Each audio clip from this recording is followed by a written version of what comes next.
Olá, estamos começando mais uma edição do programa Brasil que dá certo, dedicado especialmente ao grupo multissetorial Brasil que dá certo, de empreendedores e que também geram impacto social. No programa de hoje nós vamos conversar com a doutora Ivone Zeger.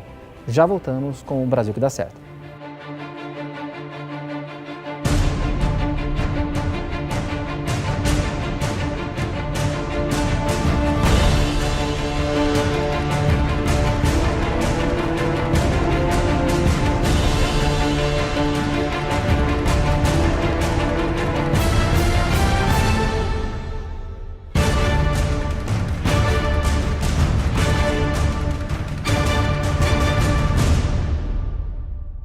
E voltamos com o programa Brasil que dá certo. No programa de hoje nós vamos falar sobre direito sucessório, direito familiar e principalmente planejamento. Aliás, palavra sempre latente no mundo corporativo. Vamos conversar com uma referência no nosso país no assunto, doutora Ivone Zeger. Doutora Ivone, prazer recebê-la no nosso programa e principalmente uma honra poder contar com a sua participação no grupo Brasil que dá certo. Sandro, eu repito sempre quando nós estamos juntos que é uma satisfação não só estar com você, mas poder participar desse grupo espetacular, maravilhoso, do qual tenho a grata satisfação de fazer parte, porque o Brasil vai dar certo e nós faremos tudo para isso. E fazendo esse capítulo, cumprindo essa missão de colaborar um pouco nesse Brasil que dá certo, e começava o nosso bate-papo falando em planejamento, tão importante no mundo corporativo, no mundo empreendedor, e não deve ser diferente nas famílias. Aliás, o grupo Brasil que dá certo, ele é composto também de forma predominante por gestão familiar. Famílias que dão certo há décadas, inclusive. Sim. E o desafio no país de hoje em seguir no mundo corporativo com gestão familiar de sucesso. A propósito, por isso convidamos uma referência no assunto para falar da importância do planejamento e no direito familiar e sucessório dentro do mundo corporativo. Qual a sua visão de planejamento e a importância, doutora Ivone, de olhar para dentro e para depois aplicar isso com planejamento no direito familiar e no direito sucessório? Você colocou muito bem. Nós sempre parece que olhamos para fora o que está acontecendo no mundo, o que a empresa precisa fazer para cada vez estar melhor, mas você disse muito bem, o olhar para dentro às vezes é mais complicado. Você tem uma certa dificuldade mesmo porque olhar para dentro significa você envolver a sua família, envolver pessoas que muitas vezes não estão adaptadas ou talvez não queiram se adaptar ou os agregados. Sim. Então existe uma série de detalhes, uma série de dificuldades que muitas vezes você sozinho, por mais que você tenha um grupo de empresários ou um grupo grande, não só na sua própria empresa, como na família, mas há uma dificuldade de você integrar a todos, fazer com que aqueles, inclusive, que não manifestam vontade ou têm outros interesses, possam vir a participar, muitas vezes não como agentes dentro da empresa, mas, na verdade, como colaboradores, como acionistas, enfim, uma série de questões. E é muito importante que as famílias e as empresas, portanto, tomem muita consciência. Sandro, existe uma peculiaridade, principalmente nas pequenas e grandes famílias, que, na verdade, se incomodam o que vai acontecer com a gestão empresarial. Sim.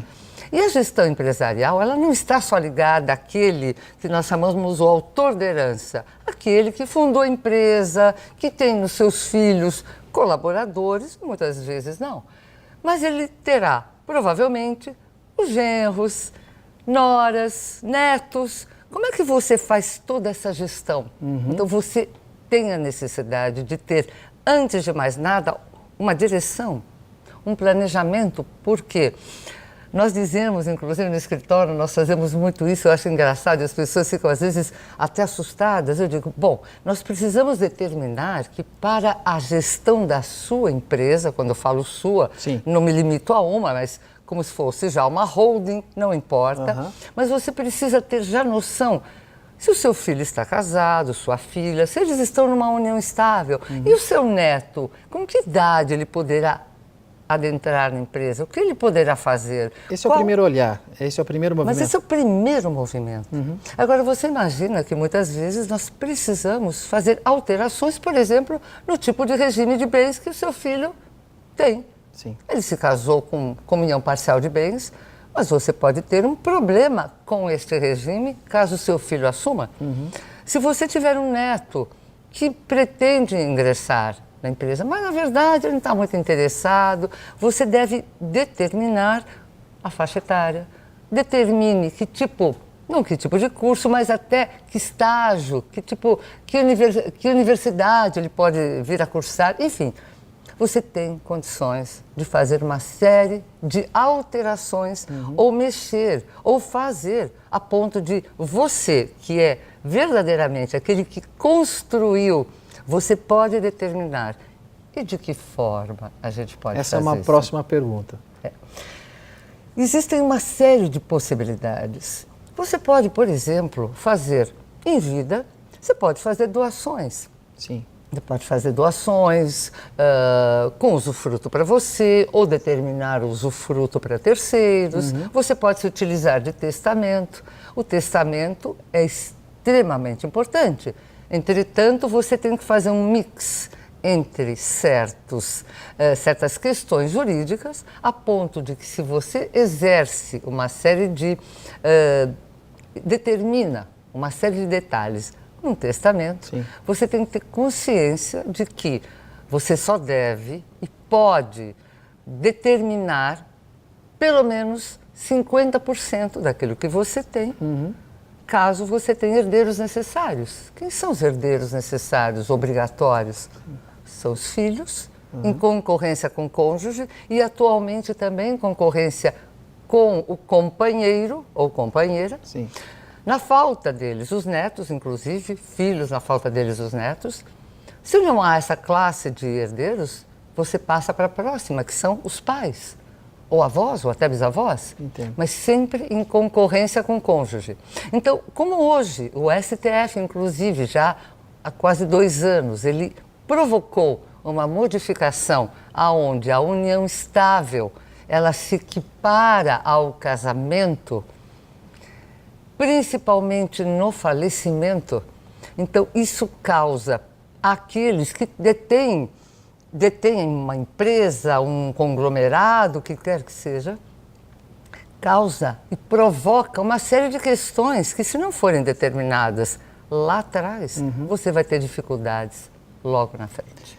Nós imaginamos, doutora Ivone, que o empreendedor, especialmente aqueles que geram muitos empregos, possuem muitos colaboradores, portanto, pensam o Brasil para as próximas gerações, devem se preocupar também, não só com o seu entorno, mas principalmente com a longevidade das suas empresas. Perfeito. E principalmente a geração não só de empregabilidade, mas pensar o país pelo menos a médio, longo prazo. Então é muito importante ouvir também um segmento tão nevrálgico, um setor tão delicado e ao mesmo tempo tão importante para que esses empreendedores também possam, na minha opinião, e penso e pergunto a sua também, a importância do planejamento e procurar um especialista dentro de cada área e, sem dúvida nenhuma, você detém muita experiência adquirida e como tantos outros super profissionais que nós temos no Brasil, mas é fundamental a procura de um especialista. Com e o raciocínio certeza. é esse?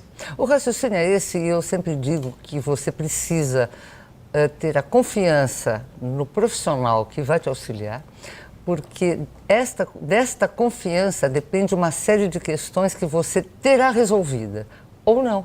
Entendo. Muitas vezes, a depender, muita gente se coloca, não, eu vou fazer, por exemplo, um testamento, vai diretamente ao cartório de notas, conversa com o tabelião, com o escrevente, não, mas tudo bem, vamos ajustar. E muitas vezes, sem absolutamente desmerecer, claro, mas muitas vezes não está pensado como é que fica todo aquele outro entorno.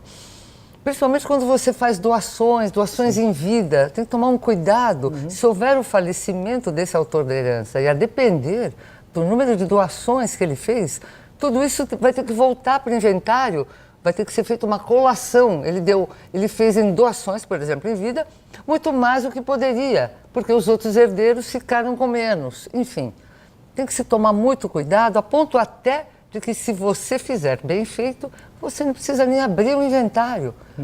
Você talvez não precise nem fazer um testamento. Se você fizer um testamento, você obrigatoriamente terá que enfrentar o inventário.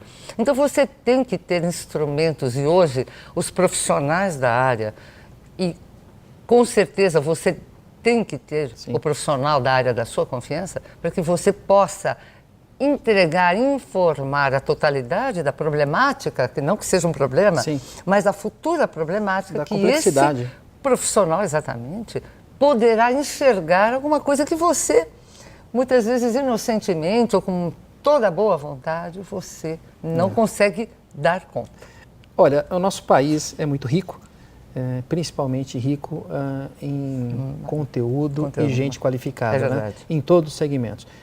E aí cabe a expressão. A palavra de hoje do nosso bate-papo talvez seja planejamento.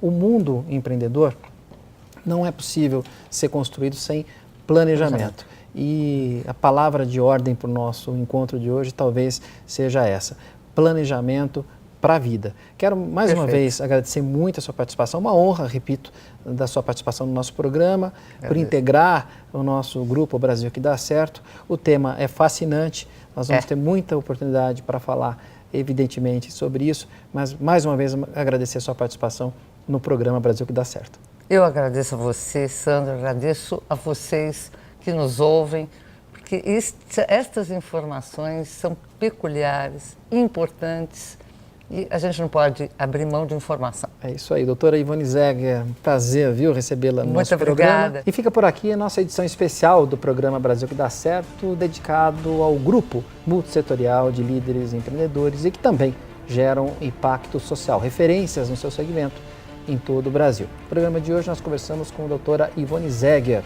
Até a próxima e nos encontramos no próximo programa Brasil que Dá Certo.